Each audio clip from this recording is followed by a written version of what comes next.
మనం నార్మల్ గా రోడ్ల మీద డ్రంక్ అండ్ డ్రైవ్ టెస్ట్ చేస్తాము. ఇప్పుడు అసెంబ్లీలో కూడా బయట డ్రంక్ అండ్ డ్రైవ్ టెస్ట్ చేయాల్సిన అవసరం కనబడతా ఉంది.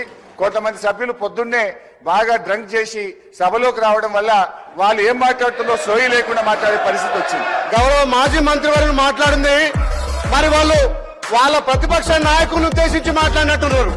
మరి ఆయన ప్రతిపక్ష నాయకుడు పాత్ర వహించక ఫామ్ హౌస్ లో దాగి పండుకుంటే వాళ్ళు మామ గుర్తొచ్చినట్టు మా గౌరవ మంత్రి మీద మాట్లాడడం దుర్మార్గం.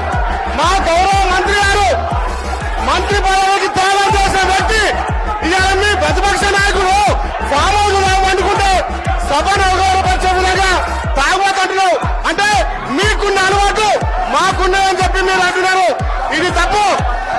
అధ్యక్ష, గతంలో చూడండి మీ మాజీ ముఖ్యమంత్రి హెలికాప్టర్ లో తాగి పడ్డ సంగతి ఇక తెలంగాణ ప్రజల తాగి ఎవరు హెలికాప్టర్ కింద పడ్డారు, తాగి ఎవరు ఫామ్ అవుతుంటారు.